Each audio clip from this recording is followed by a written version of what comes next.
out how hard you can get hit and keep moving forward.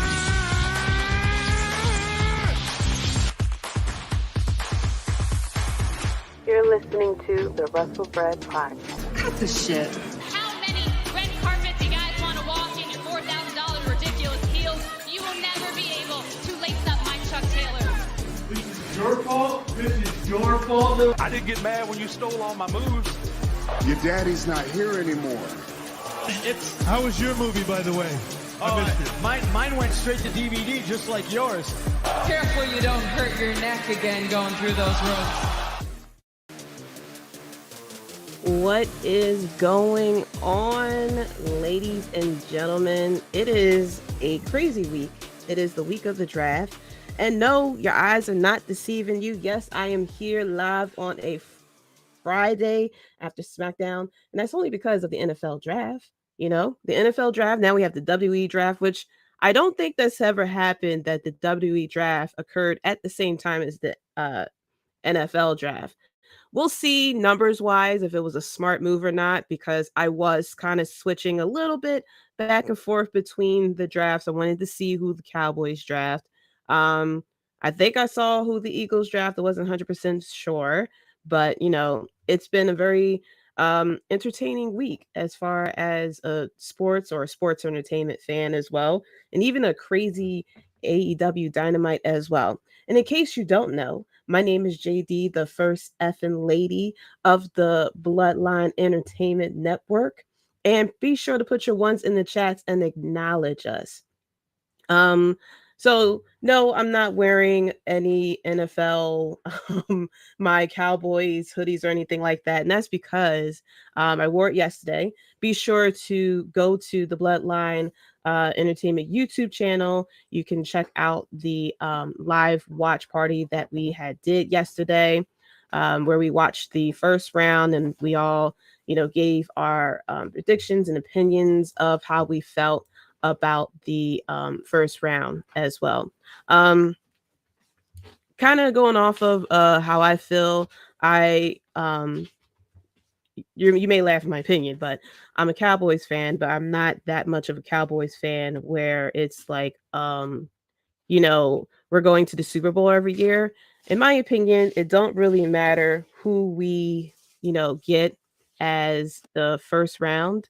And that's primarily because, you know, the Cowboys don't really go after the Cowboys don't really go after to win the championship.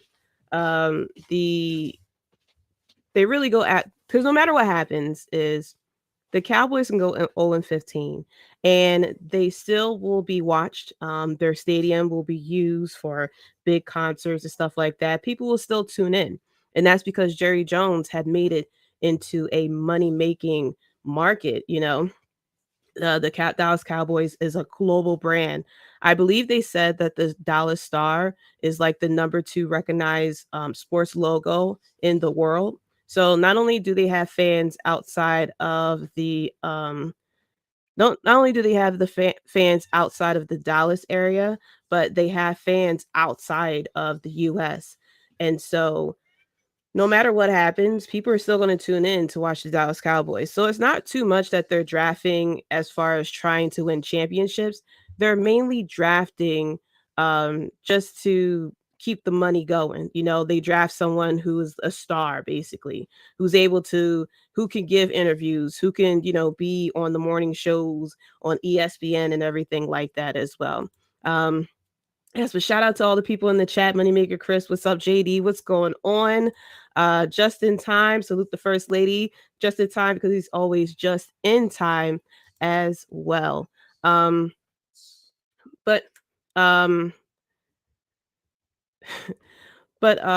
Yeah.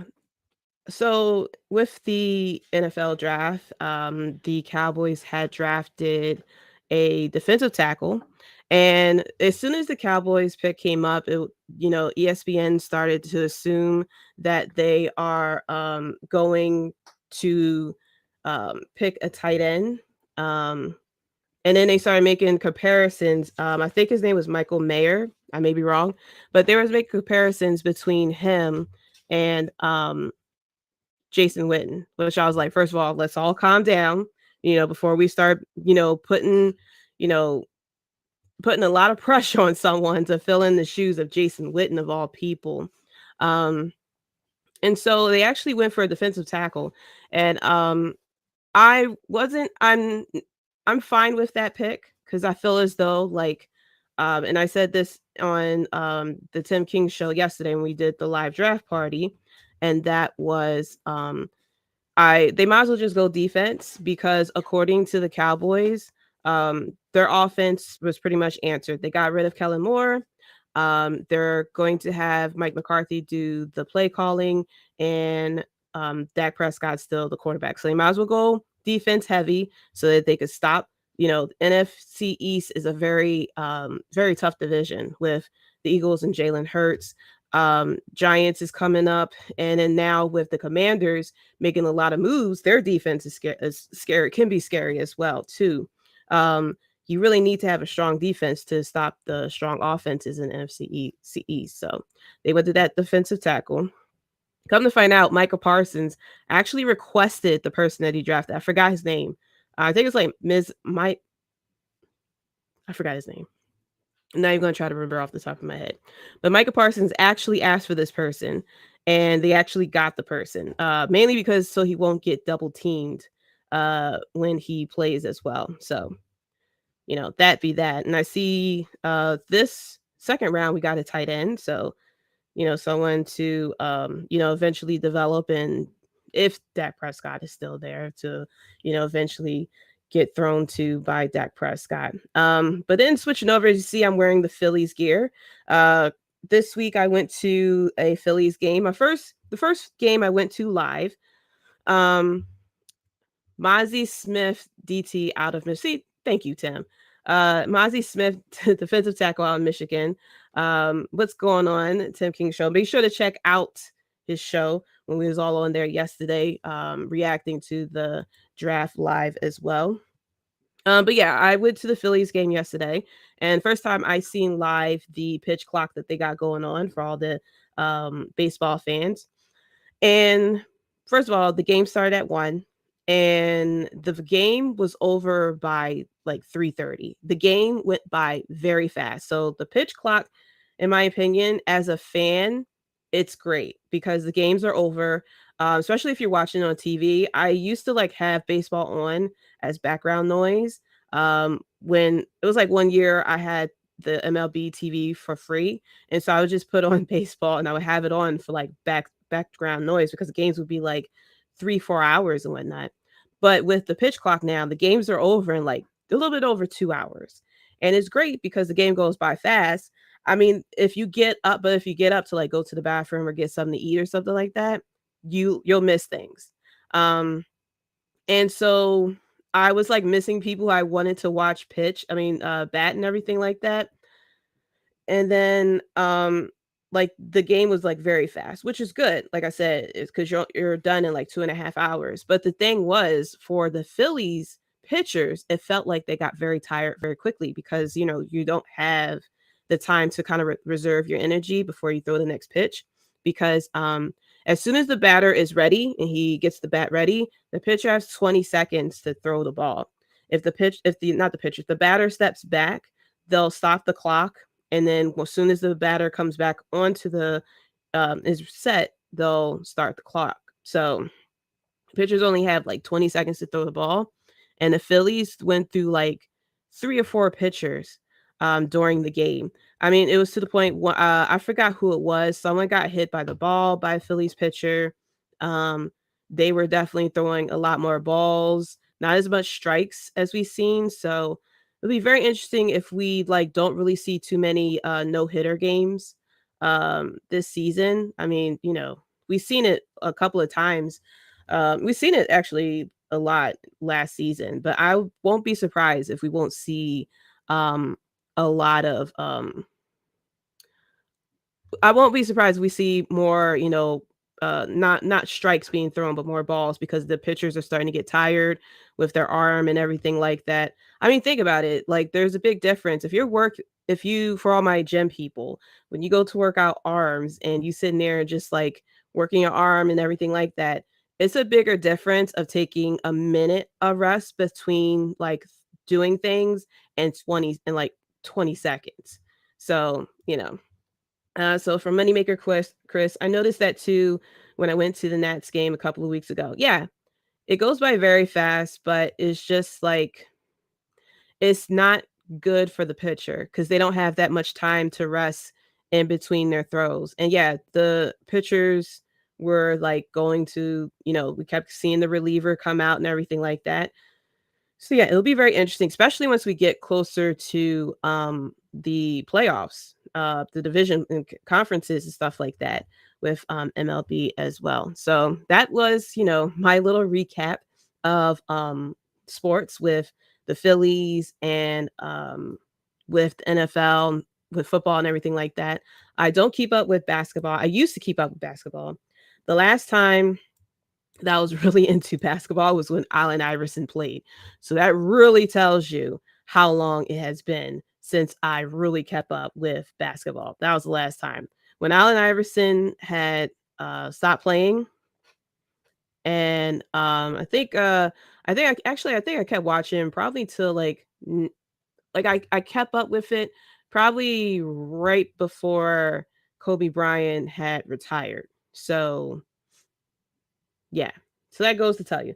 Like I can tell you some people who play for the Sixers and who plays in the NBA, but I can't tell you. Like I don't even know if the Sixers still in the playoffs. I heard that they were in the playoffs, but I don't even know if they still in the playoffs. Um Shout out to South Philly Psycho. What's up, my queen? I'm for anything that speeds up the game. I'm too old to sit there all day. No, I feel that. I feel that. It was one last season. I went to a Phillies game and it was like it was in the summer, and of course it was like a 90-degree day. And if you guys don't know about like the way that Philly stadium is set up, it's just open, and there's really like at a certain point in the day there really isn't a good seat in the stadium because the way that the stadium sits, the sun kind of like can pretty much touches the whole stadium, and so it was hot. um those seats were really good. I was in the second row. Shout out to Game Time tickets or like StubHub. If you ever want to get like really good seats, get some tickets last minute. I was able to score those last minute for a really good price. And it was like second row right next to the dugout. It was great, but it was the hottest damn day that week in Philly. And it was to the point that people were passing out in the stands. And so um, we ended up like constantly going in the like vestibule and everything like that to get the shade and everything. But yeah, it was a lot. They will play Boston in the second round. Oh, there we go Sixers. This is the point where a lot of people who don't keep up with the Philly sports suddenly jump on the bandwagon. So now I know they're actually in the second round.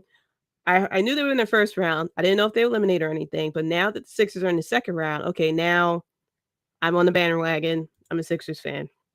Same thing with Phillies. There's people who are not Phillies who don't keep up with the Phillies in Philly. And when they did their run last year, everybody was a Phillies fan. Same thing as Eagles. It was people who don't even know who the quarterback was for the Eagles, who all of a sudden they're Eagles fans. I can tell you that from some members of my family who don't say anything about the Eagles until they play Dallas. And all of a sudden they're like Eagles fans and everything like that. So, but yeah, that was a quick little sports thing. I love the draft. I don't keep up with college basketball, so I can't sit here and tell you who I think the top pick and stuff like that. I listen to other people who tell me that, especially when I watched like the pre-coverage and everything. But I love the stories of the people who are there getting drafted. Like I know about Will Lewis, I think his name is, who he was supposed to go very high. They said that he can go as high as number 2, and he didn't get drafted at all in the first round. It reminded me of a bit of Johnny Manziel. And then like different stories of people who overcame things and ended up getting drafted, watching the parents and stuff like that, and just kind of watching them and kind of seeing like how they would fit in with the team. So yeah, I'm excited to see what happens, and I love seeing the people who present. Of course, with the Cowboys, Drew Pearson came out cutting WWE promos out there once again. Um, I was I there? No, I don't think I was at the draft where Drew Pearson came out in Philly, and when he came to the draft in Philly and cut that amazing WWE promo that pissed a lot of people off. I don't think I was there. I wish I was, but I wasn't there.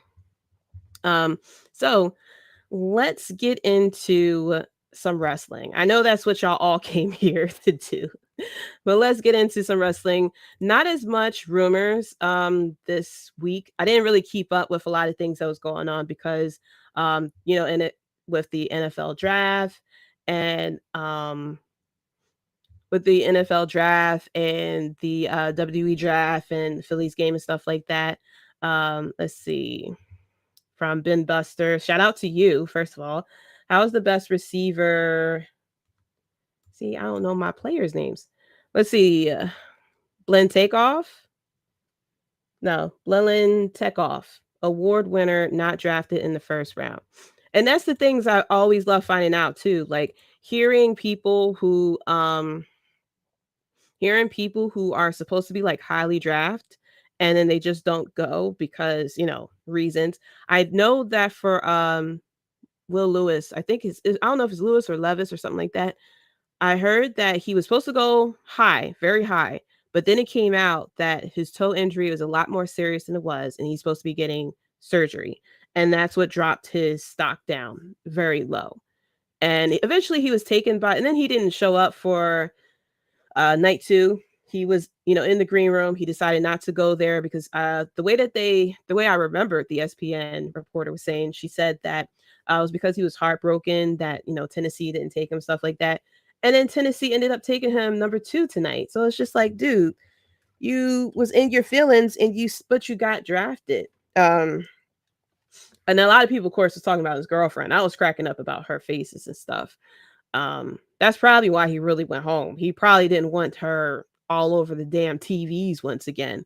Not because he was heartbroken. It's because your girlfriend went viral on you because everybody was saying how she going to leave you, and people were talking about all the people that she was going to leave him for. So, yeah, I can't wait to see what happens over the weekend. I'll continue watching the draft to see, all that, not only who Dallas would take, but Eagles, Giants, Washington, the Bills, pretty much all the teams to see who they take and how things will play out.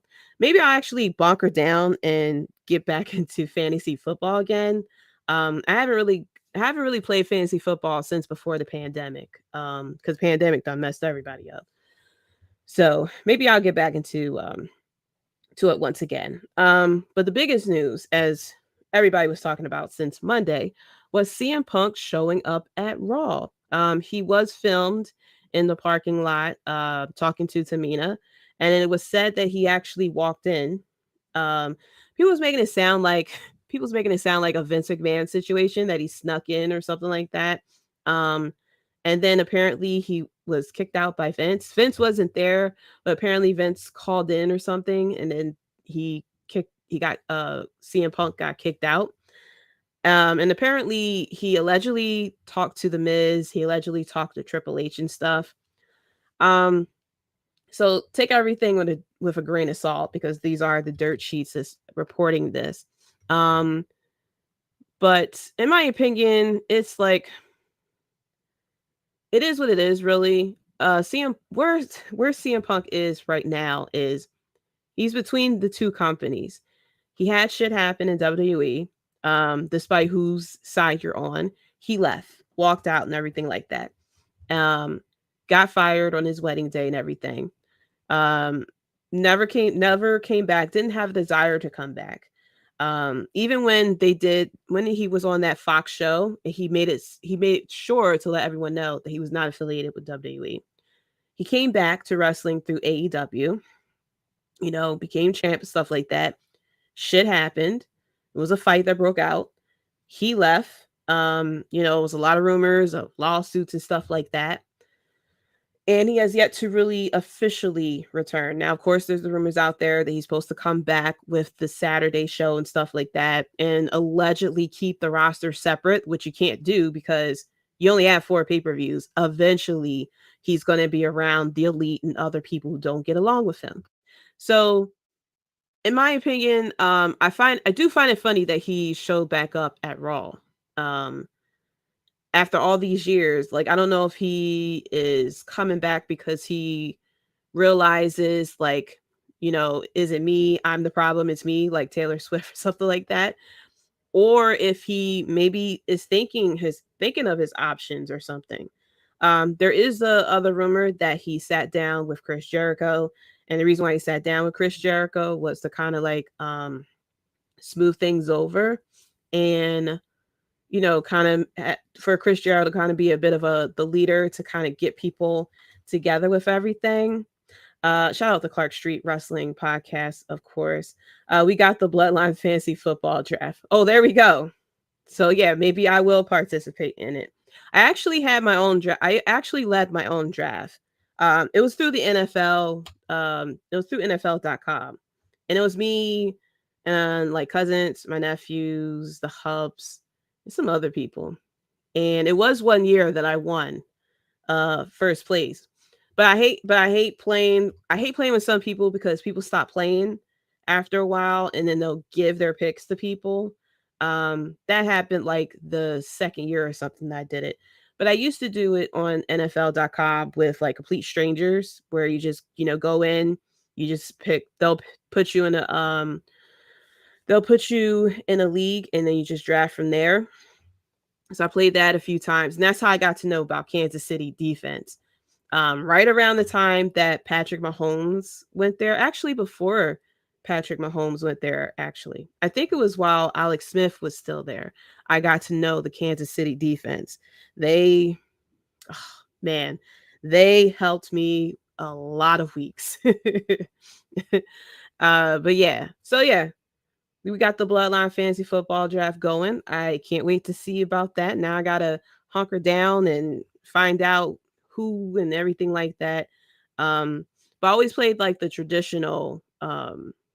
I played the traditional rules league. I think I played a PPR league like once, and I got screwed over because I had Dak Prescott on my league. So if you ever wonder why I have a bit of a tiff with Dak Prescott, it's because I think he was in my PPR league, or I had him, or he was like my number 2 quarterback or something like that. And yeah, he killed me. He killed me with that. And I think I don't know if I had Tom Brady or I had Aaron Rodgers. Like I screwed myself over that year. Or I had a Green Bay wide receiver. And that was the year that Aaron Rodgers threw to everyone. And it was pissing me off because I had like pretty much the number 1 receiver in Green Bay. And he just loved to spread the ball to everyone. Oh man, good times and bad times. But yeah, getting back to CM Punk, I'm very interested to see what's coming up, what's happening with all this. Is he going to go back to AEW? Are they going to try to do this second show, whatever? Because like I said, they can't keep the roster separate. Obviously, they're going to come together at Double or Nothing, Full Gear, All Out, All In, and everything like that. And tippers are going to fly. So you got to figure out something out. Also another piece of news, something I just found out today. For all my OG people out there, there's a Twisted Metal series coming, which I've heard was coming. And it's coming to Peacock on July 27th. It's a 10-episode series. So, especially to my OG people who went through the heartbreaks of video game live action movies where, they'll sit there and say, yeah, we're going to do this live action movie. And then it's just like completely went bonkers. Yes, I am talking about the Mario Bros. Movie from the 90s, even though it kind of has a special place in some people's hearts now. Mine mainly because of Bob Hoskins, who played Mario in there. I love him. But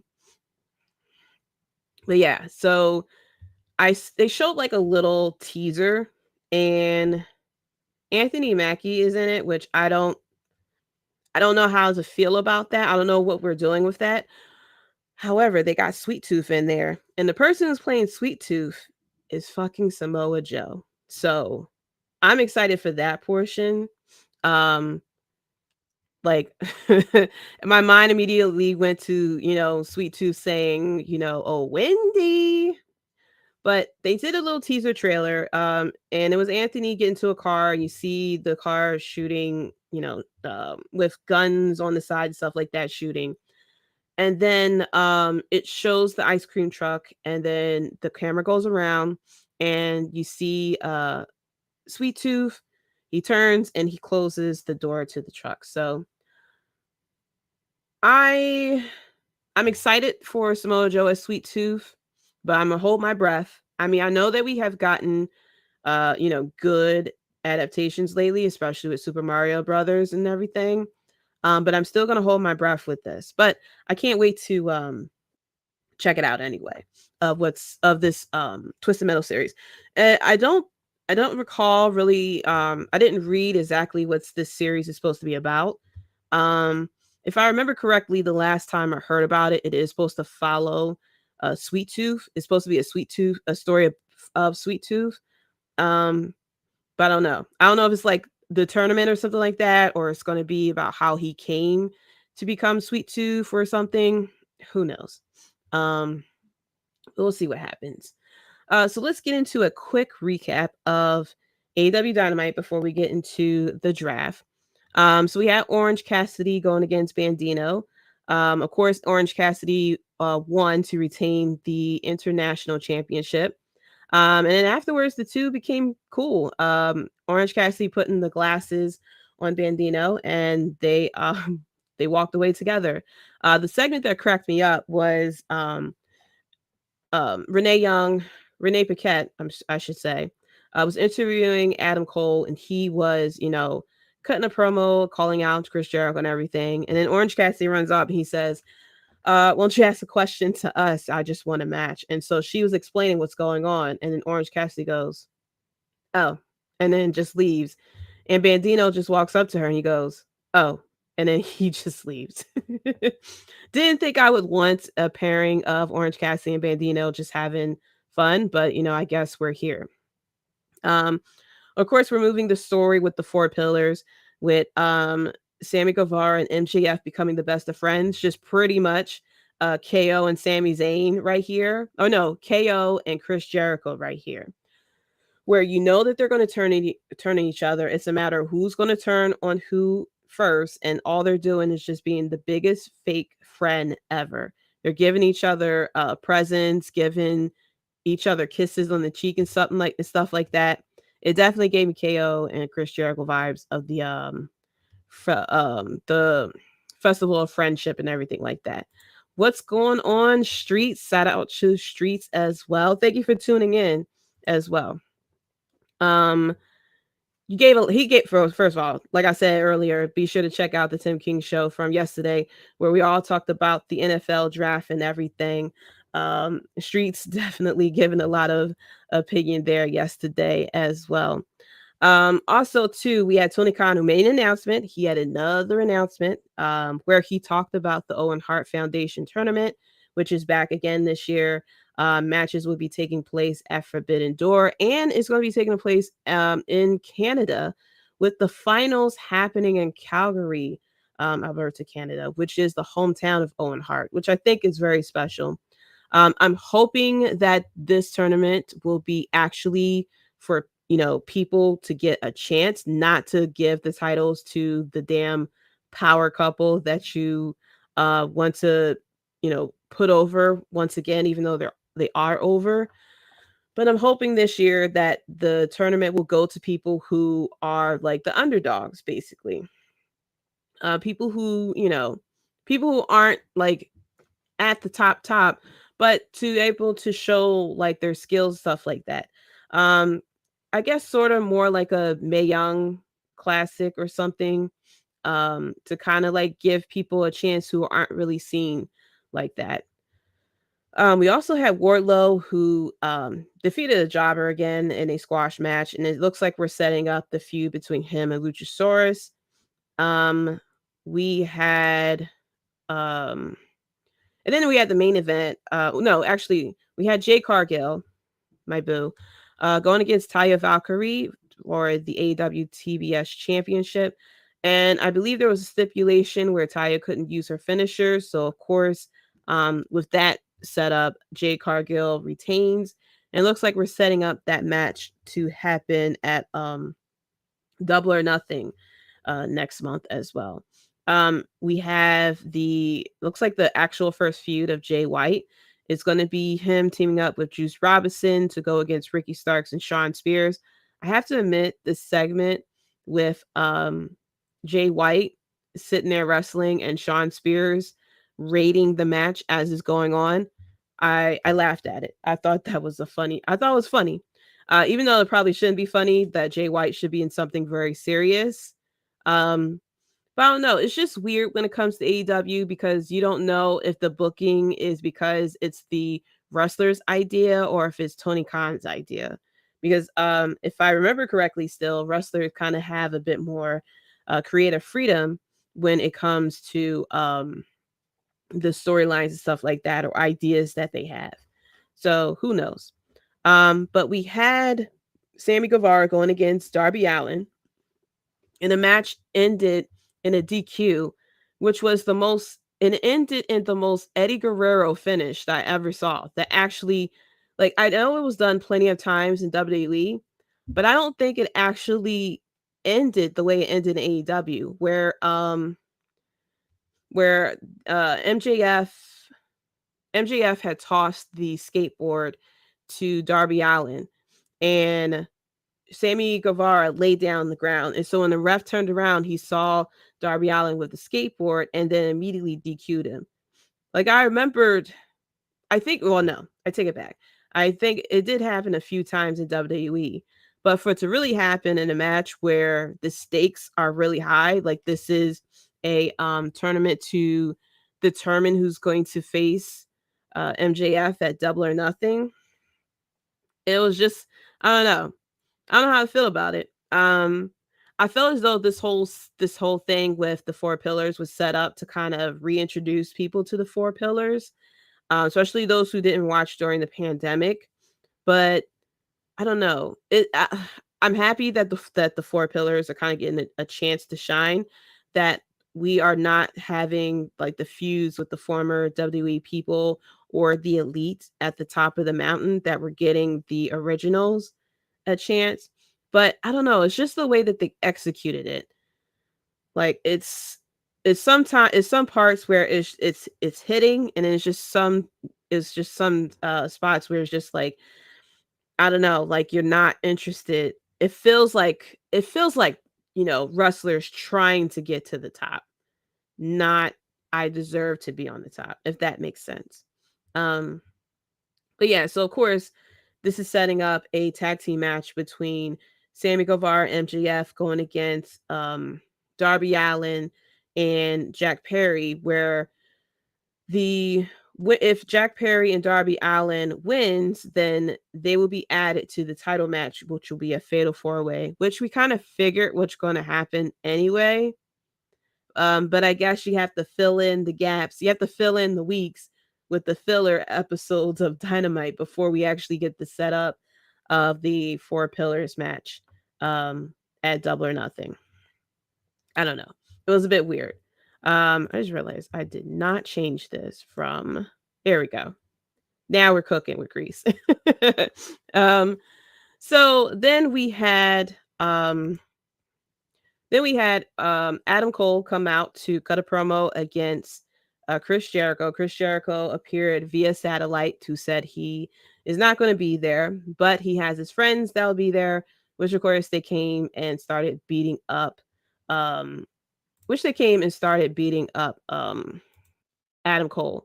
Shout out to the Wrestling DeLorean podcast as I keep hitting my cord, trying to put my arm up. Thank you so much for tuning in. What's up, Jaydee? Thank you so much for tuning in as we go through a quick recap of AEW Dynamite. And so I was sitting there like, okay, who's coming out to save Adam Cole? Because normally when someone gets jumped 4-1, someone is coming out to attack. Then they played music, and it was weird because I saw it looked like SRS, and I know someone else has said they thought it was the Sean Ross Sap, and I was like, it confused me because I was like, what the hell is SRS?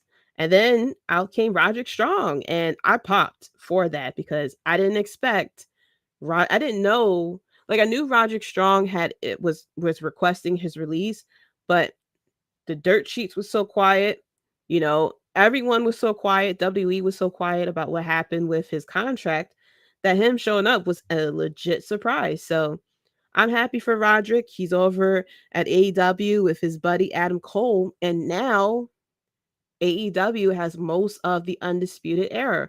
Bobby Fish isn't there. He had left. I think he's with Impact, or he may not be with Impact. I forgot.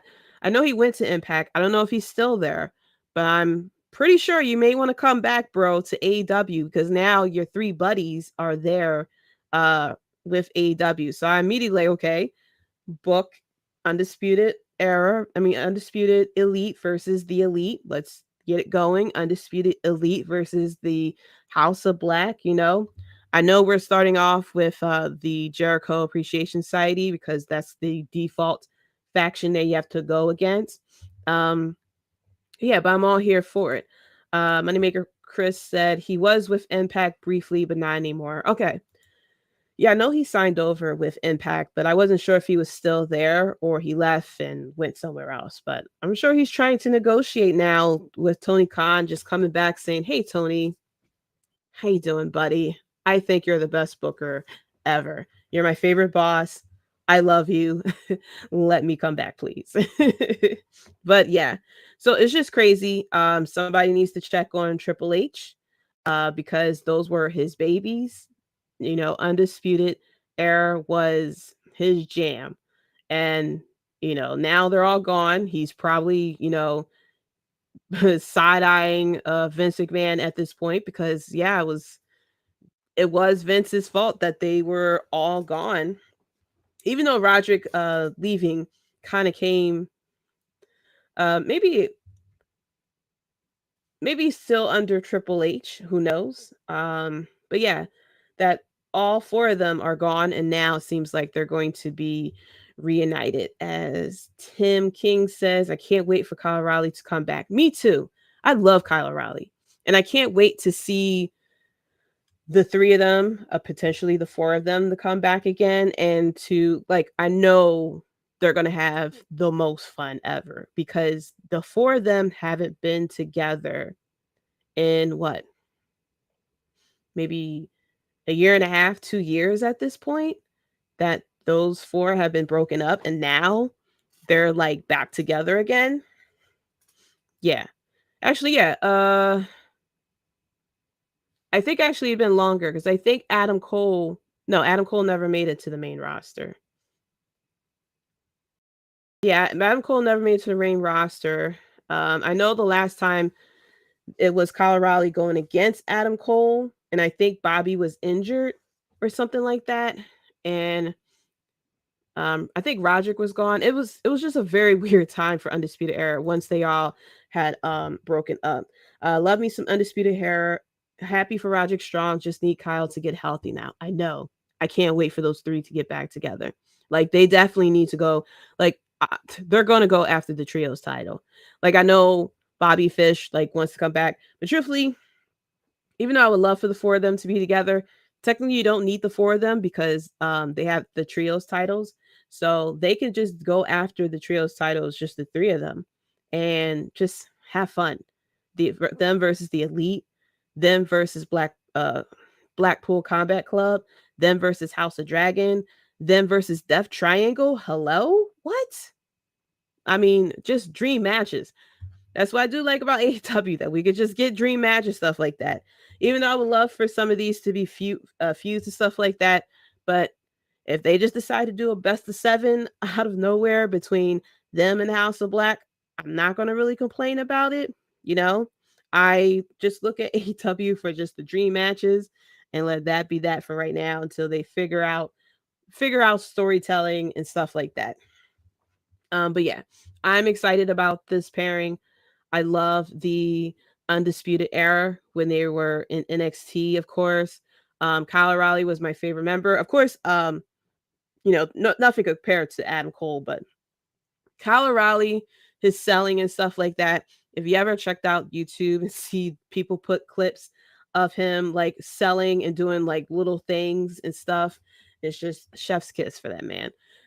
But yeah, I can't wait for him to come back, for the three of them to, get together now and just put the pieces together.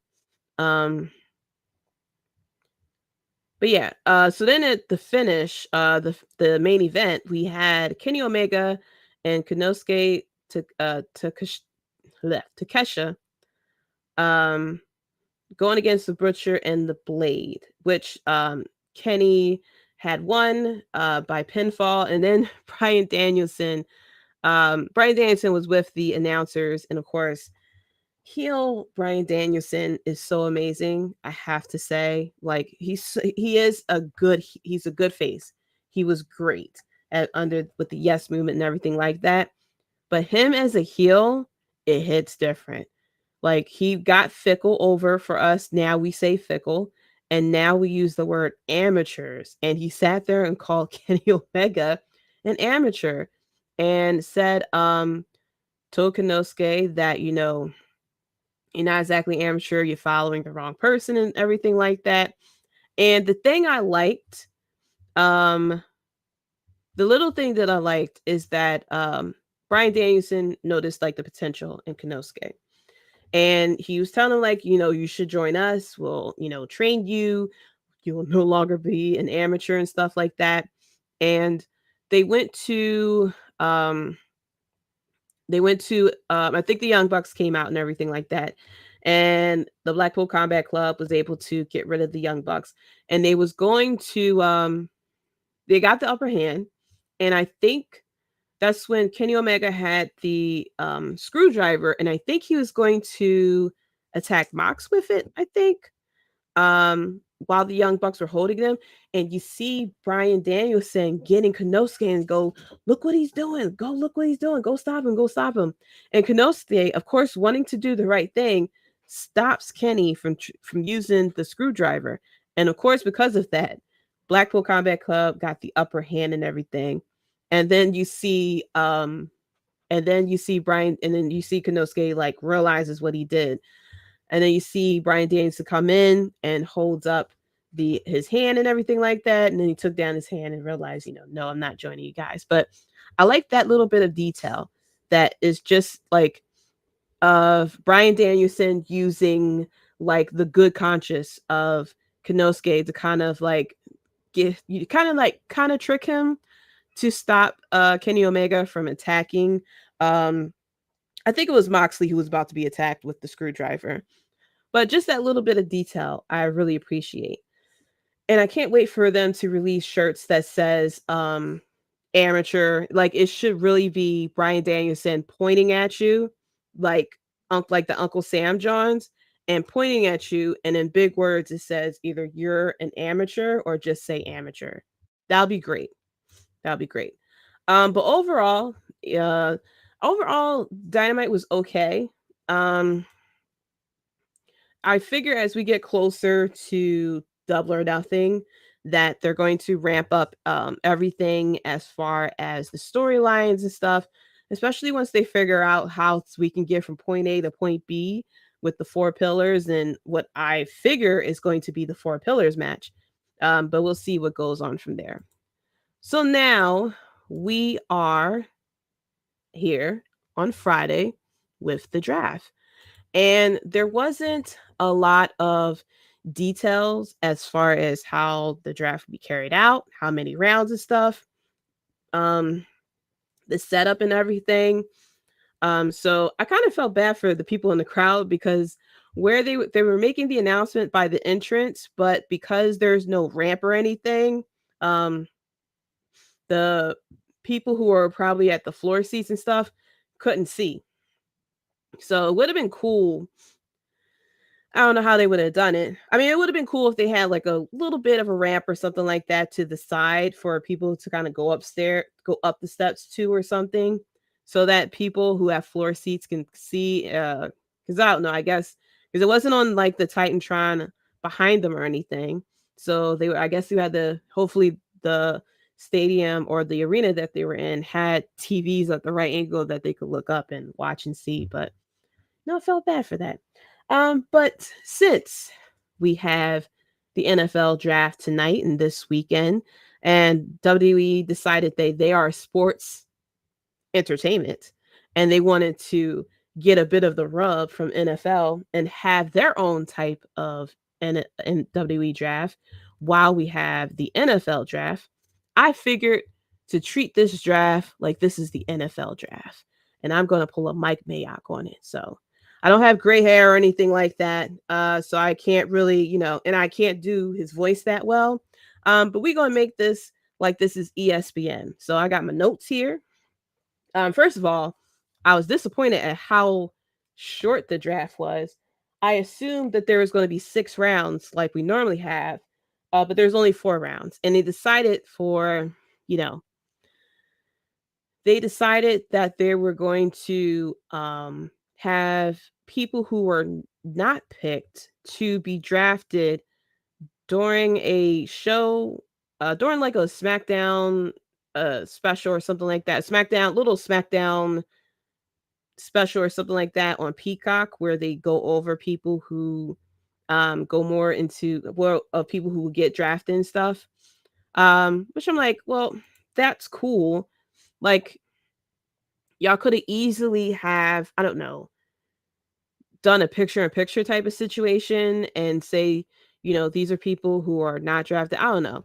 I felt as though they could at least added another round to it, but it is what it is, So going into the draft, now these picks were announced by Triple H, which I do love the setup of this year's draft, that we had special guests making the announcements, very similar to the NFL drafts on day 2, 3, and 4. No, day 2 and 3, where we have special guests coming in to make the announcements and everything like that. So for the first round, we had the picks announced by Triple H. Still no word exactly if we're just going to stick with Adam Pearce as far as the head figure for Raw and SmackDown. But here we go. So, chime your little the NFL draft thing. So for the first pick overall in round 1, SmackDown with the Bloodline, which is only Paul Heyman, Roman Reigns, and Solo Sikoa. So we did get the list of the pool of draft, but they didn't really announce of who from NXT is eligible to be drafted. So there is the assumption that it's everyone.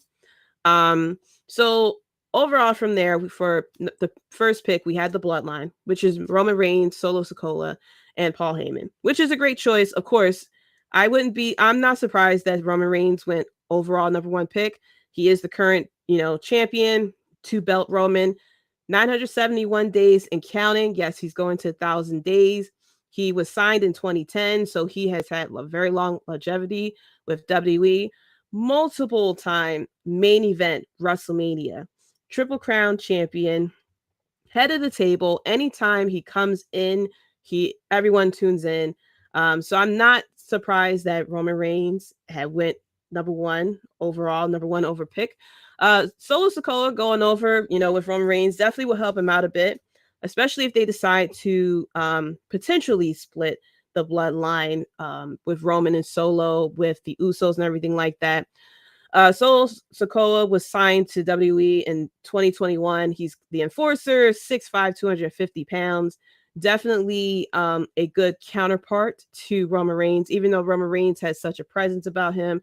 The fact that he has Solo Sikoa next to him, it makes it even better. So the number 1 pick is no question that it should have been Roman Reigns. the head of the table, the tribal chief, God mode and everything like that. So great pick for SmackDown. Technically, he was SmackDown, but he was bounced between the shows. But with this now, I believe just with the champions. But I'm going to assume with the brands that, people on SmackDown actually stay on SmackDown. People on Raw actually stay on Raw. Of course, there's 2 different networks. You got to keep the networks happy. So you have to have each network have their own, I guess, champion or their superstar, whatever. So Roman Reigns going number 1, perfect choice. I don't argue with that at all. Pick number 1 for Raw or number 2 overall went to Cody Rhodes, which is no surprise. He started actually with WWE through Ohio Valley Wrestling in 2006. He had a lot of mid-card success at first. He is 2-time IC champion, 3-time WWE Tag Team champion, 3-time World Tag Team champion. He had left in 2018, and then he, of course, returned in 2022. Stock went completely up when he returned to 2022. A lot of hype behind him that, the success and everything like that we have yet to see we have yet to really see in his career of the potential that he has. So I'm not surprised that Cody went, number 2 overall, because he just had that big wrestling match at WrestleMania with Roman Reigns. Even though he did lose, I feel as though like his stock kind of maintained because there is that promise there of, Mr. Adversity, that he will eventually become champion, especially now since Roman Reigns is on SmackDown. We have Raw now, who will have the new World Heavyweight Championship that people feel as though should go to Cody. So with Cody going to Raw, of course, people feel as though that title should be his. Clark Street Wrestling on the Twitter, not the Twitter, on the Twitch, did Cody Rhodes' story end? Who knows? Now, you would think that his stock would have went down because he did lose to Roman Reigns on the biggest stage of them all. And on top of that, he got his ass completely handed to him by Brock Lesnar on Raw, to where so he may be injured. I mean, he had the injury last year after he faced Seth Rollins, but of course that did nothing but make people completely fall in love with him because of the injury and him fighting through the injury during that Hell in a Cell match and him rehabbing and coming back. Absence makes the heart go fonder. And so when he comes back, everybody's hyped for him to win the championship. Now, it's going to be very interesting on where other picks end up as far as who could be his next challenger. Now, these picks do not go into effect until May 8th, which is the Monday Night Raw after Backlash. So we're going to have everything settled first at Backlash. So Cody going against Brock Lesnar at Backlash. That will either be settled if Brock Lesnar was to go to SmackDown, or it could possibly continue if Brock Lesnar stays at Raw. But Cody Rhodes, with so much mid-card success, of course, he is now like top tier babyface right now. That if you have pretty much the number 1 heel going to Raw, you have now the number 1 heel going to SmackDown. Now you have the number 1 face going to Raw. But I don't feel the Cody Rhodes story ends. It really depends on how this plays out with Brock Lesnar. Now, if Triple H is still Petty Betty, he may have Brock Lesnar completely whoop Cody Rhodes' ass so he can continue to be Mr. Adversity and kind of go after. Now, of course, people have come to realize that with the 2 belts now, with Cody Rhodes potentially getting this World Heavyweight title, that it's very possible that he will not be going against Roman Reigns at WrestleMania 40 for him to defeat Roman Reigns. It may still happen. I mean, it's WrestleMania. They can easily do champ versus champ. Not really, or for him to not even win the title and just have him go against Roman Reigns at Mania 40.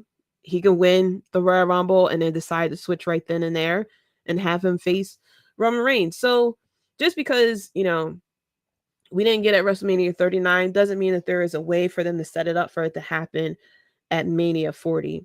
I think it'll eventually continue.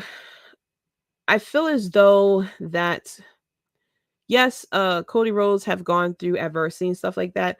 I feel as though the place, like that top tier baby face of him, winning the title, stuff like that. I have a feeling if they pull the trigger too soon, he's going to get stale and people are going to get tired of him as champion very quickly. Tim King says, I'm glad that Bobby and AJ are on SmackDown. They are legit opponents for Roman on the SmackDown side. And Cody, Seth, Drew, Finn, top guys on Raw. I still think Cody goes after Roman at some point. I think so too. I feel as though it's a great point. I feel as though for Mania 39, it was a great story to tell and to use that to kind of put over Roman Reigns even more and to start doing the cracks in the bloodline as well. I feel as though, if you want Cody Rhodes to, be the next John Cena, you really have to prove that he can capture the audience attention for a long time. I mean, even though a lot of people did not like John Cena like held that top tier babyface position for a very long time. And if we expect Cody Rhodes to even like come close to that, he would have to be, just as popular, keep his momentum, regardless if he wins or loses. So we'll see how things play out with him since he lost against Roman Reigns, and especially if they ended up letting Brock Lesnar win. Tim King also said maybe he wins Money in the Bank and says, I want you at SummerSlam Roman, but I think Roman has more guys to get through, and we're going to get Roman solo versus the Usos. Very possible. Of course, they have to, like I said, I don't think the situation with Cody is done yet, because once Roman Reigns loses the titles, that's the end of the bloodline. And I don't think WWE was ready to let go of that moneymaker. Because as many people, the t-shirts, the honorary Uso and everything like that. Hell, even before Sami Zayn came about, the storyline between the Usos and Roman Reigns that started out the bloodline was very compelling. I mean, the right-hand man, the nobody's bitch and stuff like that. It was very compelling. And I think they just want to take their time and just not rush the breakup of the bloodline, because the story has captivated this, the wrestling world for the past 2 years, that they don't want it to be over just quickly, to have Cody win and then immediately let the cookie crumble, so to speak. I think they wanted to keep the title in Roman, take their time, because in order for the bloodline to break up, it would have to break up by Roman Reigns. And then I guess we'll have, Usos versus Roman Reigns and stuff like that. And then that will end the bloodline. Because like I said, once the titles are off for Roman, that's it. That's the end of your moneymaker. He can be tribal chief and stuff like that, but it won't hit the same if he doesn't have them titles. Tim says, yeah, you're right for sure. Usos and Solo throwing down would be fun. It will be. Baby bro versus brother. Like, it's not Uso versus Uso like I had wanted it to, but like I said, brother versus brother, best friend versus best friend, family member versus family members. Those are usually the best feuds, man, because, there's a lot of trust between the people and everything like that. And they have a lot of time to come up with some creative shit. So Baby Uso versus Uso, that'll be a lot of fun. And I think it's very intriguing. What I really like about the Bloodline storyline is that things take such tangents and it works. So when you thought it was going to get stale with Roman and the Uso and stuff like that, they introduced Sami Zayn. And then they introduced Cody. They added Cody Rhodes to it. And then they added KO to it. And then we're like, oh, we want KO and Sami Zayn to have the titles. Now they win the titles. So now what they're doing is we have Baby Uso, Solo Sikoa, now becoming now being pressured to turn on his older brothers. Like, That's very deep. The head of the table, your cousin, is telling you to turn on your brothers, man. Your blood. Like, you knew them longer than you knew your cousin. And your cousin is telling you, nah, they lost the titles, they're not doing it. I need you to, pull a solo and take them out. That's very deep. And so we have that. And then from there, if Solo does go through with attacking the Usos, we start to have the implosion of the bloodline. And then whoever is going to take the title off of Roman Reigns, that's how you kind of weave that in there. So yeah, if it is going to be, Cody, he can definitely do it. And it could be the Usos cost. It could be Cody cashing in on Roman Reigns.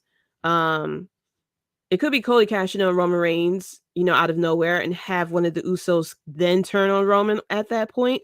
Or it could be like a Cena situation where Cody has to announce when he makes the title, and then the Usos kind of get into there as well. But yeah, Moneymaker Chris says it's amazing the layers they keep adding to this bloodline storyline. It is. And that's what I really love about this. And that's why I'm not tired. Like, you're not tired of it. Roman Reigns has held the title for 2 years. Anybody else who has held the title for 2 years, we would have had a riot. Like, I don't think the last time, I can't even think the last time someone had the title for 2 years, unless you're like really going back in time. Maybe like Hulk Hogan or something.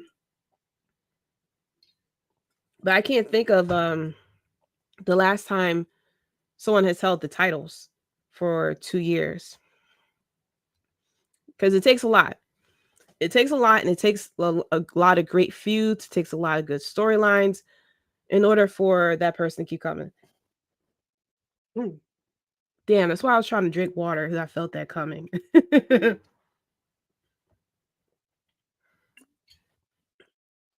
I felt the cough coming. Yes, of course, Clark Street Wrestling, forever champ, 1,000 days, Mr. Roman Reigns. So let's get back to the picks. So, sorry to my audio listeners, all you hear is me coughing and drinking water and stuff, but so I felt with the draft this year, it felt like that there was a type of structure that the first picks for the shows had to be men, the second pick had to be women, and then the third pick had to be tag teams. And I was trying to figure out like if that's what it is, because that's how it was with the first 3 picks, and then it just like and it just like staggered from there.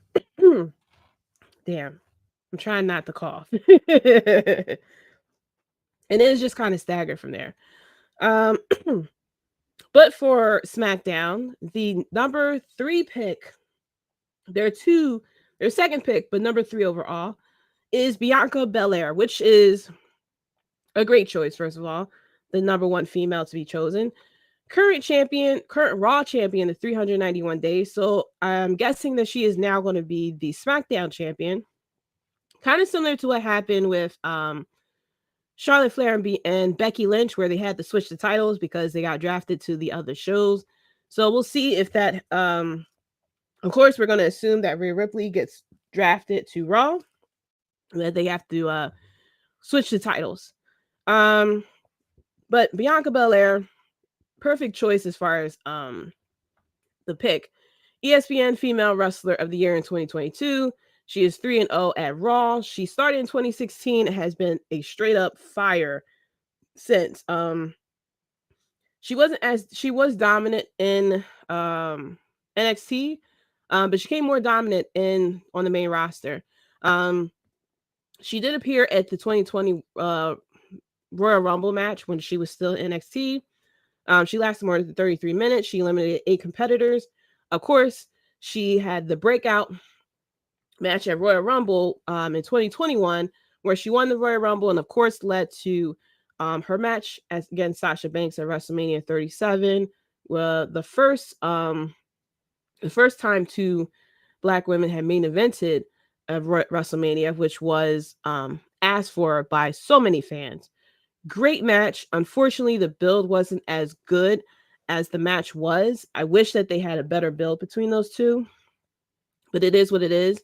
That's when she won the SmackDown Women's Championship. Then she, of course, have gone on to become the Raw Women's Champion. Of course, at SummerSlam last year. No, sorry, that's when she lost against Becky Lynch, and then she won the Raw Women's Championship at WrestleMania 38 against Becky Lynch, and then she just won WrestleMania 39 against Asuka. So she is 3-0 at WrestleMania. Perfect choice. I mean, she is one of the best wrestlers out there just off of pure strength and talent.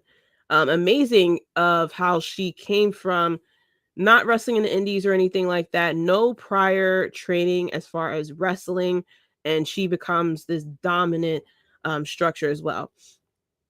So for pick number 4 for Raw, 4th overall, but the second pick for Raw, of course, went to Becky Lynch. No surprise there. Becky Lynch's powerhouse, known as the Man Triple Crown Champion. She started in 2013 in NXT, and then she went up to the main roster. She really didn't catch on. She was always an underdog, but she really didn't get her popularity with fans until, of course, around 2018, 2019, when she had the feud against Charlotte Flair, became the Man, and then, of course, had a feud with Charlotte and with Ronda Rousey.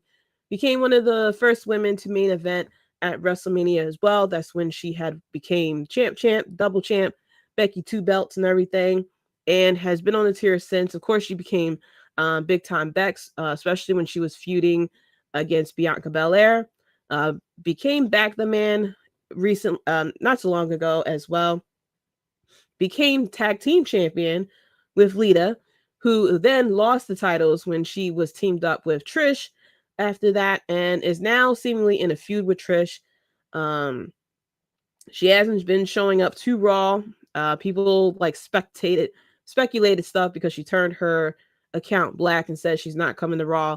I knew it was storyline. People were like, "Oh, she's leaving WWE." No, she's not leaving WWE. Okay, she's doing the story. Okay, she just got attacked. She just lost the title with her dream partner. It was her dream to be tag team champion with Lita, and that all got destroyed because of Trish Stratus, because Trish Stratus didn't get a thank you, according to Trish Stratus. So, not surprised of Becky Lynch going number 4 overall. Great pick, first of all. Of course, Bianca Belair to be the first woman drafted, and then after that, with the pool that we had, of course, was Becky Lynch.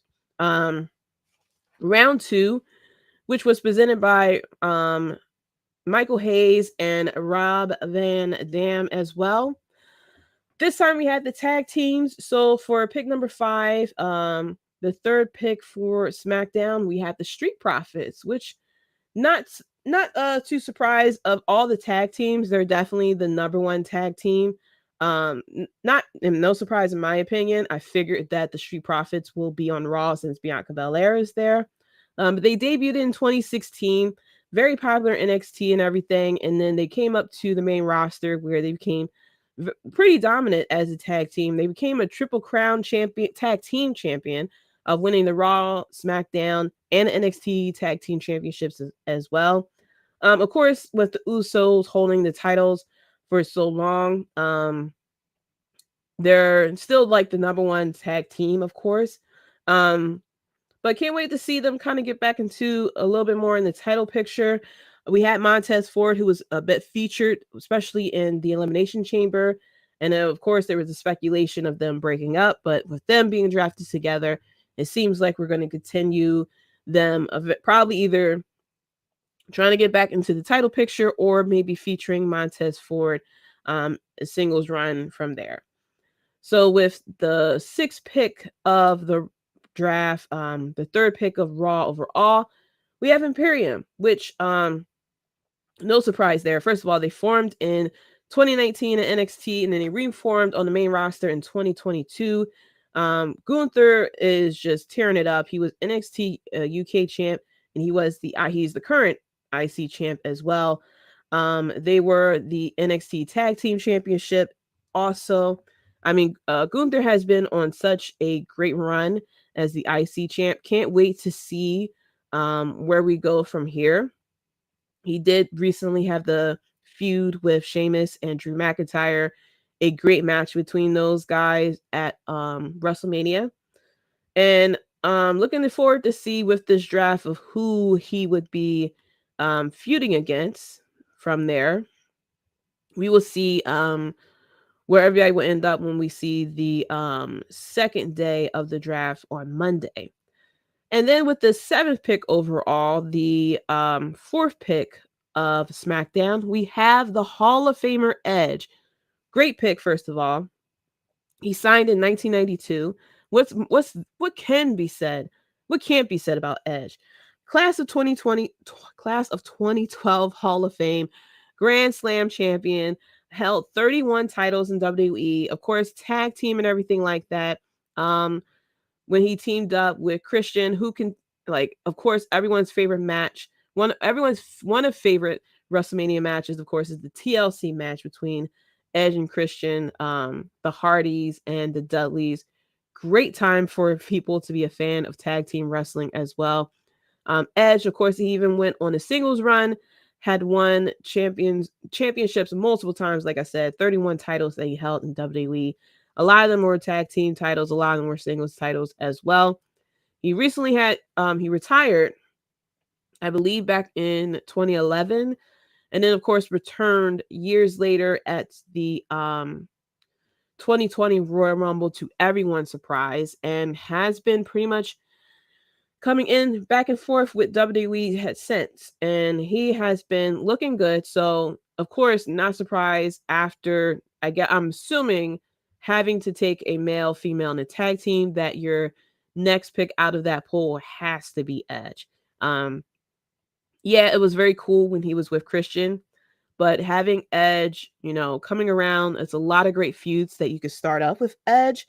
Of course, with him on SmackDown, yeah, you can have him kind of feud a bit with Roman Reigns once again. Imperium to Raw was a great pick. It was a great pick. I feel as though Imperium is definitely there. They definitely have I know how everybody feels about SmackDown and Raw, even though Raw is like the A show, but I feel like Raw is more dominant as far as like the booking and stuff like that. So I feel as though with Imperium, they're ready for that. They're ready to be working on Mondays as well. Edge, great pick. Would love to see if Edge can elevate Cross. Definitely. Cross has definitely fallen. He was very a lot of promise in him when he returned under Triple H. Getting into that feud with Drew McIntyre, kind of teasing a bit of a feud between him and Roman Reigns. And then after his feud with Drew, it kind of fell off from there. He went against Madcap Moss at one point in a mixed tag team match. Him and Rey Mysterio. And now he is going against Shinsuke Nakamura. I'm hoping more can happen from those two, that we can kind of get reintroduced into the Karrion Kross that we saw not only in NXT, but outside of WWE as well. So it would be fun to have a feud between those two, and then maybe Edge will turn around, Edge will turn around and join them, since technically they would be heels at that point. But yeah, Edge, pick number 7, great pick. Definitely top of the, once you get out of that, having to pick a male, female in the tag team, you have to go for the Hall of Famer Edge. And then for pick number 8 overall, the 4th pick for Raw, they went with Matt Riddle, which I was actually a little surprised. I feel as though Matt Riddle was slightly too high. I'm sure that we were like thinking of RK Bro and stuff like that. Truthfully, I would have went with Drew McIntyre or Bobby Lashley here. No knock to Matt Riddle. I mean, he signed in 2018. He was part of RK Bro, US champ, 2-time Raw Tag Team champ. He won the Dusty Rhodes Tag Team Classic in 2020, and he was also an NXT Tag Team champion as well. But I feel as though it's a lot more promise with Bobby or Drew at that point. But I felt as though Matt Riddle was a little bit too high to be taken in the second round like that. However, it'll be a lot of fun with Matt Riddle here for the type of feuds that we can have going on with him, especially once we find out who gets drafted to Raw on especially when we see who gets drafted to Raw on Monday, because now Solo, who he was kind of feuding with before he got injured, is on SmackDown. So definitely gonna see what happens from there. Clarkshire Wrestling said Riddle was definitely too high. LOL, no pun intended. I know. I'm sitting here saying he was a little too high. But yeah, I think he was too high on the draft there. Like, if it was him and Randy Orton as RK Bro, I can understand because of the popularity between those two. But Riddle by himself, especially the fact that he recently came back and he lost a lot of momentum since he left, especially that he is by himself once again, I feel as though it was a little bit, he should have went to a little further down in the rounds. Especially the fact that there's only 4 rounds in this draft. I would have expected him to probably be taken maybe in like maybe late 3rd round, top 4th round. But yeah, I'm very surprised about that. So next with round 3, presented by Teddy Long and JBL, the 9th pick overall and the 5th pick for SmackDown, we have Bobby Lashley, which I'm fine with. Definitely a high pick. Even though he kind of fell off a little bit with the situation with Brock Lesnar and then Bray Wyatt, and then him not even getting a match at WrestleMania. But he started off in 2005 through the Ohio Valley Wrestling. He became a 2-time WWE champ, 2-time ECW champ, 2-time IC champ, and 2-time US champion. Needs that power again. Of course, when he was WWE champion, especially when he was in Hurt Business, he had such a powerful presence with him. He did win the Andre the Giant Memorial Battle Royal this year, but we've seen that really doesn't do anything for people. So that could be possibly why he was taken a little bit later than Matt Riddle, but still, is Bobby Lashley. It's a lot of potential with him, especially if we're able to connect him back to the Hurt Business once again. Can't wait to see the feuds there, especially if they start putting him back to go against Roman Reigns. That would be a very fun feud, especially once we get things kind of going with the breakup of Roman Reigns, of kind of like who would be the person to take the title off of him. It would definitely be fun to have a feud with Bobby Lashley and Roman Reigns, power for power type of situation. He could be one of the people to take the title off from Roman Reigns, surprisingly, if it's not going to be Cody Rhodes, because now he's on, now that he's on Raw with the 2nd title, we could definitely have a little bit of fun of Bobby Lashley and Roman Reigns here as well. Pick number 10 for Raw, 5th overall, is actually Drew McIntyre, which I felt as though she should have been pick number 8 over Matt Riddle. Drew McIntyre was signed in 2007. He was released in 2014, but he came back in 2017 to NXT. Stock went up like amazingly high because of the work that he's done outside of WWE. Came over, especially his big moment was when he won the Royal Rumble in 2020. Unfortunately, he became the Pandemic champion, but overall, he won the NXT champion. He is a Triple Crown champion as well. I don't know why he was taken a little bit later, because he had a great, even though he lost the match, he still had a great match between Gunther and Sheamus. So with Imperium now on Raw, we can definitely kind of revisit the feud between Gunther and Drew McIntyre as well.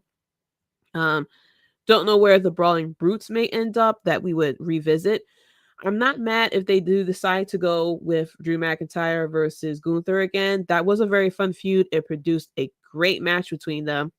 And we could definitely kind of not really as high powered as The Rock versus Stone Cold, but you know how when it was The Rock versus Stone Cold, whenever they got together, it was magic. And I feel like we could definitely have this here with Drew McIntyre and Gunther as well, especially throwing Sheamus in it. I mean, definitely one of the matches, like, even though it's very hard to say what the match of the night is, but if you were to take that triple threat match and put on any other pay-per-view outside of WrestleMania, it would definitely be match of the night. Um, do I miss Walter? I slightly do. Um, I love the fact, first of all, that Gunther had lost the weight and everything like that. Um, he's not he's not as massive and as scary as he was, but still, it's still a lot of power behind those chops. So him versus Drew once again will be a little bit of fun. Um, we could have even a little bit of fun of course, him going after the world heavyweight title, with Cody going after it as well too. He could definitely be one of the people to get that world heavyweight title if they build him up nice enough. He could, once again be a champion in front of the people again, and hopefully, hopefully he'll get his flowers once again. Pick number 11 for SmackDown. The sixth pick for SmackDown is the OC. And at first I was like, whoa, this is they're a little too high on the thing. I mean, even if it's just 4 rounds. But then I realized, wait a minute, this is AJ Styles. So yes, I'm not mad at this pick for AJ Styles. Because you're getting AJ Styles, even though it's the OC, you're still getting mainly AJ Styles. They reformed in 2016, and then they added Mia Yim in 2022. Of course, you get AJ Styles automatically, one of the best wrestlers in WWE, who can still put on high caliber matches, and it's pretty much high caliber matches no matter who he go against. This is the man who had faced John Cena and made John Cena put on a 5-star match, basically. Very fun feud between him and John Cena, with him saying, I beat John Cena and everything like that. Him feuding with Chris Jericho, of course. Him going against Shinsuke Nakamura in WWE and even outside WWE. Yes, even though in WWE it was nothing but nut shots. Still, it was a fun feud between those two. AJ Styles is just, he's phenomenal. Full pun intended. But he's phenomenal since he had debuted in 2016. And with Gallows and Anderson as well, they also debuted in 2016 as well. They were the Raw Tag Team Champions. And while on their own, they're not as magical. With AJ Styles, I mean, it could get interesting once again, depending on what happens with Judgment Day. If Judgment Day ends up going to SmackDown, we can definitely have, Judgment Day going against the OC or something like that. That'll be a lot of fun as well. With Mia Yim, the booking with her hasn't been great since she came on to the main roster. She was booked very well in NXT, of course, but when she came up to the main roster, she came up under Retribution with the mask and everything like that, mask taken off. Wasn't booked that well since. She was let go. She went over to Impact for a little bit and came back to WWE. Even though she has joined the OC, she still isn't booked very strongly. I'm hoping that now that we have AJ Styles back, that we kind of would give her a little bit of more, a better reputation booking wise, for her to kind of like get back to the Mia Yim that we kind of know. I know that she's called Me Chim or something like along those lines, but I'm hoping that we get her back to the Mia Yim that we've seen in NXT. So pick number 12 for Raw, six pick for Raw, 12 overall, goes to The Miz. Now hear me out. I'm not that mad about this pick. He was in the Tough Enough 4th season back in 2004. He was signed in 2005. In my opinion, The Miz is a great worker. He's very good as a heel. If you have a celebrity or anyone who doesn't really know how to wrestle that well and you really want them to be put over, The Miz is the perfect person to do that with. We've seen it with Logan Paul, with Bad Bunny, with a lot of people that he has wrestled. He has made people look like complete stars. he is still, after all these years, entertaining enough for his segments. He's able to basically be the brunt of the be joked on and stuff like that, his balls and all this other stuff. And after all these years, that he is still slightly relevant. He's very consistent as well. So him being put on Raw is great, because normally with celebrities and everything like that, they normally appear on Raw versus SmackDown. And so I feel as though if you want something that consistently could put on a good match for you, he recently wrestled Seth Rollins, and it was a great match as well. But if you want someone who you can use consistently as a heel to put over someone, create some funny catch lines and everything like that, The Miz is your person to go to. Tim King said, big facts, Miz is vital to that 3-hour show. Definitely. He could definitely put on Miz TV, kind of like a cool down segment after a great match, entertain the crowd a little bit. He can definitely help out, as we've seen, put feuds, further a feud as well, having two wrestlers on his Miz TV, kind of like add a little bit more flair to a story or something like that, or even present a new feud with him and have someone appear on his thing. I mean, we've seen with Seth Rollins and Logan Paul, Seth Rollins saying "bye bye bitch," that happened on Miz TV. So I can't wait to see what happened here with The Miz. I mean, we can have a little bit of fun between him and Cody Rhodes.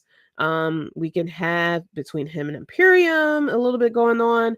Of course, him and Matt Riddle once again, even him and Drew McIntyre. A little bit of back and forth. And like I said, we'll see what happens on Raw. But there's a lot of matchups we can have with The Miz. So someone who's very consistent, The Miz is perfect in the 3rd round.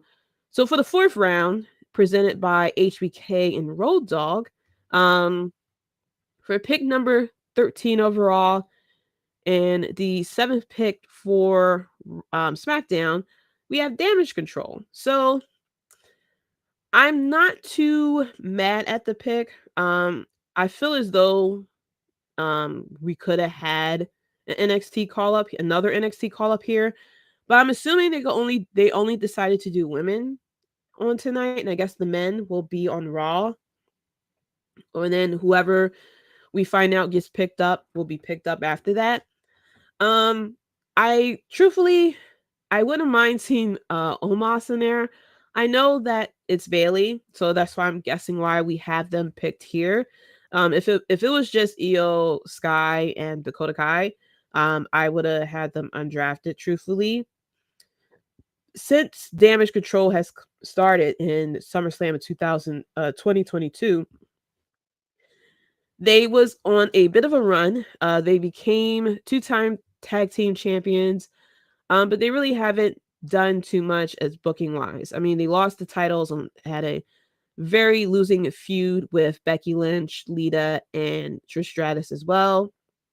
They haven't really been booked very strongly. I mean, Io Sky had a great match between her and Bianca Belair. But other than that, as them as a tag team, they had huge losses in 2023. Dakota Kai was signed in 2016, and she has been booked in NXT a lot better than she has been on the main roster. NXT, she had great feuds with Tegan Nox and with Raquel Gonzalez at that time. And especially the feud between her and Tegan Nox really put her over as a heel. Io Sky, who was known as Io Shirai, was signed in 2017 and was very dominant in NXT. She became NXT champion, NXT tag team champion.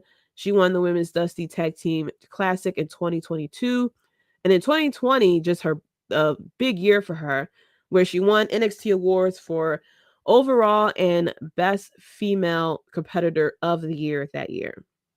So those two were definitely booked a lot better in NXT than they were in the main roster. And then, of course, Bailey, I feel as though that's the reason why they were picked here.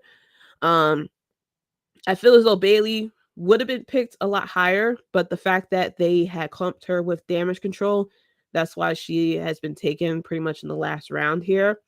Bayley, of course, signed in 2012. Huge success in NXT. NXT champion there. Carried over to the main roster where she was a face.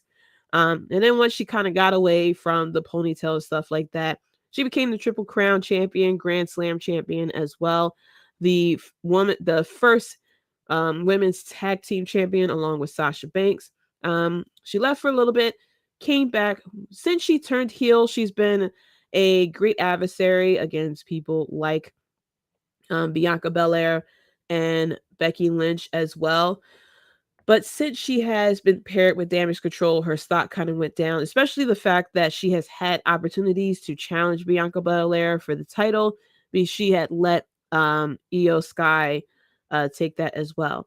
I'm figuring once we break them up, especially if we keep Dakota Kai and Io Sky as tag team, or they all go their separate ways, we'll see Bayley's stock kind of go up from there, for Bayley to kind of get back to the Bayley that we all know and love, of course. But with them over on SmackDown, we'll probably see them, I don't know, I guess, maybe feud again with Bianca Belair, kind of, I guess, put Dakota Kai going against her. We also have Mia Yim now over on SmackDown, so maybe we'll see Mia Yim going against Io Sky or Dakota Kai. I feel like they need to be, those three women need to be revitalized. I'm hoping with the draft and we have like new feuds and stuff like that the booking between these three women will be a lot better. And like I said, we'll see what happens with Raw, who gets drafted where. But for the 14th overall pick and the 7th pick for Raw, we have Shinsuke Nakamura, which I'm a fan of Shinsuke Nakamura. He was signed in 2016 to NXT, and he has been in NXT. He was top tier. He was 2-time NXT champion. Then he came up to the main roster. He became 2-time IC champion, 2-time US champion, SmackDown Tag Team champion. He won the Royal Rumble in 2018 as well. And so he recently came back to the main roster. He went over in Japan for a little bit to have a match with the Great Muta for a retirement match with of Great Muta as well. And so I'm hoping with him back, and now he's back with his music and stuff like that, a little bit of a new look, that he will once again, kind of get back to the Shinsuke Nakamura, that the king of strong style that we know that he can be. He is currently feuding with Karrion Kross, so we'll see where that goes from there as well. But for him to pretty much be one of the last picks, I'm hoping that he will be the Brock Purdy of this draft. So we'll see. And so with pick 15 overall and the 8th pick for SmackDown, we have a call up from NXT of Alba Fire and Isla Dawn, which I was a little bit shocked by. At first I thought, this was just the regular NXT, so I was a little surprised that this was not Braun Breaker or anything like that. The other thing I was very surprised at, that these are current NXT Tag Team Champions, which means they have a week to either drop the belt, or we're going to have the situation that we had, I believe, with the NXT women's tag teams, where they were actually on NXT and on the main roster at the same time. With Alba Fire, she was signed in 2019, was with NXT UK, became NXT Tag Team Champion, and she came to the American NXT over in 2021. She was in the War Games match along with I believe it was Shayna Baszler versus Rhea Ripley War Games, if I'm not mistaken. With Isla Dawn, she was actually signed in 2018. She was mainly in NXT UK until NXT UK dissolved. She came over to the American NXT in 2022. They had a feud against each other and eventually teamed up together, and they recently became tag team champions. So that's why I'm surprised that they got called up, because they've been champion for, I believe, since April, very shortly. So we'll see, that they'll eventually drop the titles. But I'm guessing with them being called up, I guess it'll be very natural for them to then feud with Damage Control. And I'm hoping with, the Damage Control going against NXT, the NXT champions, that will probably get a little bit something here. That will be a little bit of a, it'll be tough because from there, who would lose? The newbies who just came from NXT that no one knows about, or with Dakota Kai and Io Sky. Jessica Mary, thank you for watching, first of all. Said, what about Seth Rollins? Seth Rollins is actually in the pool of people who will be drafted on Raw. So I'll get into who my prospects as far as the draft for Raw, but he is part of the group of people who will be drafted on Raw. So we'll see if he's with Raw or if he goes to SmackDown as well. And then with the final pick of Raw, 16th overall, the third pick of Raw, we actually go with Indy Hartwell, who is the current NXT champion. She's only been champion for 28 days. She won the title on April 25th. She's been signed since 2019. She was tag team champion. Very popular for being with The Way. And of course, the storyline between her and Dexter Lumis and everything like that. But since the breakup of The Way, she really didn't have, she really wasn't not booked strongly, but she really didn't have anything of substance until recently. She became champion. And now, with a title reign of under 30 days, it looks like she will eventually have to drop the title now that she is on Raw. We'll see where Candice LeRae ends up. It would be very interesting if she does end up on Raw so that she can team up with Indy Hartwell as well. And hoping that both women will kind of, be booked a little bit stronger. And so that was the end of night one with the draft, which, like I said, I'm shocked that it was only 4 rounds. I wish there was like another round or something like that.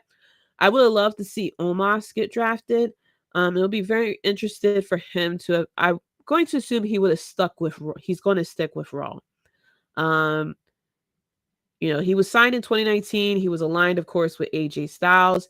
He has been the Raw Tag Team Champion and the winner of The Rock's 25th anniversary Battle Royale in 2021.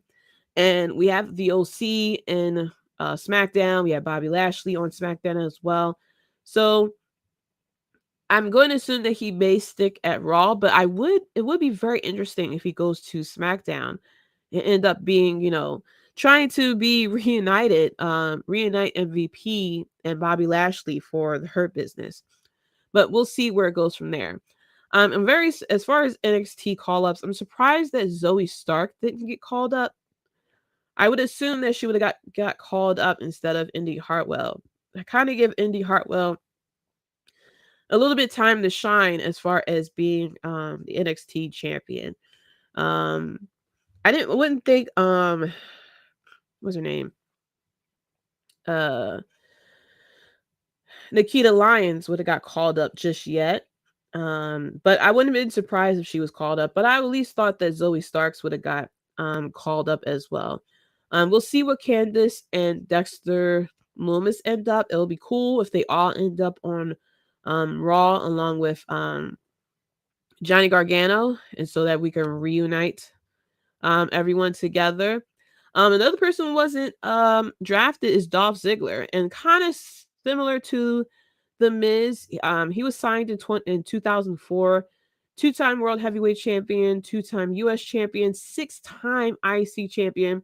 Of course, he is known for when he won the Money in the Bank in 2012, cashed in on Alberto Del Rio, and had one of the best moments on a Raw after Mania, of course. He's very consistent as far as selling. He is excellent at selling as well. So if there was another round, I would love to have seen him drafted. Truthfully, I believe he's been on Raw. Truthfully, I can see him on Raw or SmackDown. I would love for him to kind of get involved with better feuds. I feel as though he has the chance to be booked strongly again. I mean, who can't forget when he was booked in that Survivor Series where he was so pretty much sole survivor against the Authority. I feel as though still has that in him where he could put on a very good match and fans will fall in love with him once again. Right now he is in a very weird feud with Mustafa Ali, and we'll kind of see where it goes from there. But if there was a 5th or 6th round, I would love to see him appear on the draft here. Hit Row went undrafted, not too surprised. They debuted in 2021 and then was released later in the year. They returned last year, where they beefed with Legado del Fantasma and the Viking Raiders. They had a tag team title shot back in December. Hit Row hasn't really been the same without Swerve, Isaiah Scott. And so with them three, they really haven't been booked very strongly. They had a little bit of promise with them beefing, like I said, with Legado del Fantasma. But it just wasn't really catching the crowd, especially when they sat there and did like a few live raps and stuff like that. It wasn't really connecting to the crowd. So I'm not surprised that they went undrafted. Other people I'm not surprised went undrafted. Lacey Evans, Maximum Male Models, Mustafa Ali, unfortunately. He seems like someone who has potential, especially when he was on 205 Live, when he was signed back in 2016. He kind of got a lot of people's attention when he's on 205 Live, and he has definitely fallen off with as far as booking wise. Natalya, unfortunately for Natalya, she's been with WWE for so long. She was signed in 2007. She was former Divas champ, former SmackDown champ, former women's tag team champ. And she's one of those people who you could put in a feud with someone. And she is, part of the Hart family and that Hart family dynasty and everything. But unfortunately, the way that they have been booking her for so long, her stock has fell down so low that, she's pretty much there because she is part of the Hart Foundation, part of the Hart family, unfortunately, in my opinion. Another group that went undrafted, and I feel as though if there was a 5th or 6th round, we definitely saw them, would have been Chelsea and Sonya Deville. Even though, they're the complaint department, and you probably don't really care about them otherwise. They have been gaining a little bit of ground as far as a tag team, especially to have a feud against Liv Morgan and Raquel Rodriguez. Chelsea originally started in 2018. She was a contestant on the 6th season of Tough Enough, and she finished 4th place for females. Recently returned in 2013, and she actually started teaming up with Sonya Deville back on March 27th. Sonya Deville was also the contestant on the 6th season of Tough Enough. She was the 3rd competitor eliminated. So I feel as though that was a very interesting connection with these two. She signed in 2015. Of course, she is known when she was teamed up with Mandy Rose, Fire and Desire. She was a WWE official when she had returned after her and Mandy Rose had split up. She did challenge Bianca Belair for a title shot while she was a WWE official. She was let go of those duties and has been pretty much been in random feuds. But I'm hoping with them two kind of teaming up together, it would have meant something. But unfortunately, what we saw on SmackDown tonight was her going against Zelina Vega, and Sonya Deville got the jobber entrance. So that kind of shows why we shouldn't be surprised that she wasn't drafted. And another team that wasn't drafted was the Viking Raiders, which had so much promise, especially in NXT when they were known as the War Raiders. They were signed in 2018. Eric was the 24/7 champion at one point, and they were the NXT and Raw tag team champions as well. Definitely has fallen off. I mean, they're a constant in the tag team division as far as, of course, constantly wrestling against Braun Strowman and Ricochet. And then, of course, recently tonight with Legado del Fantasma as well. But unfortunately, I feel as though their ceiling it can only be so high. They would have to be repackaged, especially if they're repackaged as War Raiders, in order for them to have any type of stock or any type of importance. So with that, that's the end of day 1 of the draft. Day 2 will be on Raw. I will be covering it on my next live stream on Thursday. As far as my top 6 picks, if we're going with male, female, and tag teams, definitely number 1 and 2 picks will have to be Brock Lesnar and Seth Rollins. I'm going to assume Brock Lesnar to Raw, Seth Rollins to SmackDown. It'll be very interesting to once again have Seth Rollins feuding against Roman Reigns. I think it's such a great storyline that was there that we saw a snippet of at that Royal Rumble last year. But I can't wait to see that fully blown out. That's another person who could take the title off of Roman Reigns at some point too. Of course, Brock Lesnar kind of continue the feud between not only him and Cody Rhodes, but we could definitely have, because Imperium is on SmackDown, we can have Gunther going against Brock Lesnar. There was a bit of a tease of that not too long ago as well. As far as women, of course, Rhea Ripley has to be drafted, the current Raw Women's Champion, with her going to, the current SmackDown Women's Champion. So with her going to Raw, since Bianca Belair is now on SmackDown, she will become the Raw Women's Champion. I'm going to assume that Judgment Day stays on Raw as well to kind of keep them together. Now, as far as the other pick for women, I feel as though it could be either Charlotte or Trish Stratus as well. You can't deny what Trish Stratus has done for the division with her as a Hall of Fame. So I wouldn't be surprised if Trish Stratus kind of takes it here. But the fact that we have, Charlotte Flair, who has been 15, 16 time champion there and has been in such great feuds, such a great heel and everything. Her match with her and Rhea Ripley was excellent at WrestleMania. Her feud with Becky Lynch, of course, when Becky became the man. She has been involved in so many great feuds over these past years.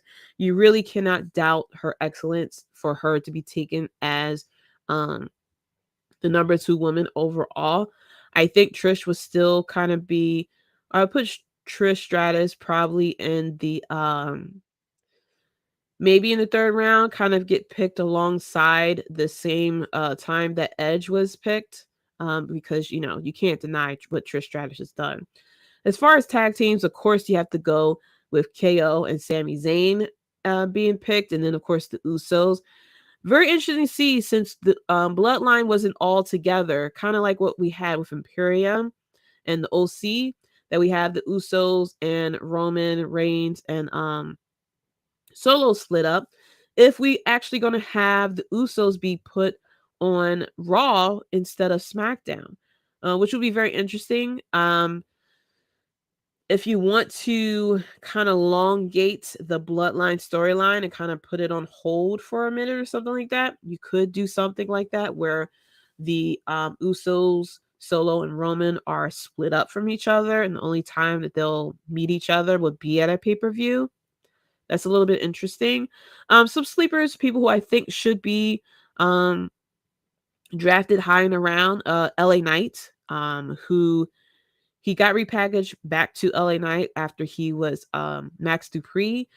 Yes, even though the feud between him and Bray Wyatt really wasn't, it was beneficial for LA Knight, but it wasn't as beneficial as I would love for it to be. LA Knight is starting to catch ground with the fans, so I'm hoping he would be, he's currently on SmackDown. I would like to see him on Raw. First of all, he'll be a great person to kind of feud a little bit with against The Miz. With The Miz being on Raw, you put LA Knight on Raw. That'll be, oh my gosh, chef's kiss, a promo versus promo between those two. The amount of funny sayings, gifs, memes that we will get out of those two together, that'll be great for LA Knight. And then for Asuka, I would love for her to possibly, I don't know, for her to either go on SmackDown or Raw. A part of me wants her to go to SmackDown, but with her and Bianca on there, I would like for her to probably stay on Raw, especially that we have the switching of the titles with her with Rhea Ripley now being on Raw. Asuka really needs to be revamped. I mean, she has been on a losing streak at WrestleMania, and with her kind of being repackaged as the Psycho Clown, with the Psycho Clown gimmick and everything like that, I would love to have seen Asuka get revitalized. So we'll see what happens from there. I'm guessing with the men, I would love to see Braun Breaker get called up. I know a lot of people are saying Grayson Waller as well. I would love to see him called up. Hopefully get drafted this either with The Miz or even with Seth Rollins if he ends up on SmackDown, possibly. But Grayson Waller would be a great pick. Braun Breaker would be a great pick. Maybe put him over on Raw. You know, there's a lot of cool matchups that I could see him doing, especially if he not put him against Brock Lesnar, but maybe him versus Sami Zayn, him versus one of the Usos as well too. But yeah, I think that'll be great. But that is it for night one of the draft, and I'm a little disappointed that the draft was very short, but I am fine with the type of things that are being set up here. But yeah. But yeah, that's it for the Wrestlebread podcast. That is my Mike Mayock of trying to turn the WWE draft into something like the NFL draft. But thank you so much for listening. You can catch me on Twitter at JDC137. You can catch the podcast on Twitter at Wrestlebread as well. Be sure to click the links in the bio for the Instagram, the Facebook, the Twitter, and the YouTube channel as well. You can catch me live every Thursday. Tonight was a bit special because of the WWE draft, the NFL draft as well. But you can catch me live every Thursday at 9 p.m. EST, only on the Bloodline Entertainment Network as well. Be sure to check out the website of the Entertainment Network as well. Go to bloodlinenetwork.com. Be sure to check out the website. Much more than wrestling. We cover the NFL, we cover UFC, we cover baseball, we cover basketball, we cover anime. So much information on there, of course. And a lot of different podcasts, the Tim King Show, as we see, Clark Street Wrestling, Circle of Debate, the Out of Here podcast for all my Phillies fans. Go check that out as well. So many shows, so many great articles. There's articles out there for top 10 wrestlers of the week, best matches, predictions, and stuff like that. Be sure to check it out. Shout out to everyone who has tuned in. Shout out to Brian Cook. Great stream as always, Queen. I trust you with the WWE draft and any of these talking heads on NFL draft any day. Listen, people talking at the NFL draft isn't hitting like it used to hit, man. But thank you so much, everyone, for tuning in. Be sure to put the ones up in the chat and acknowledge us, okay? And until next time, guys, peace. You're listening to the Wrestlebread podcast. Yeah,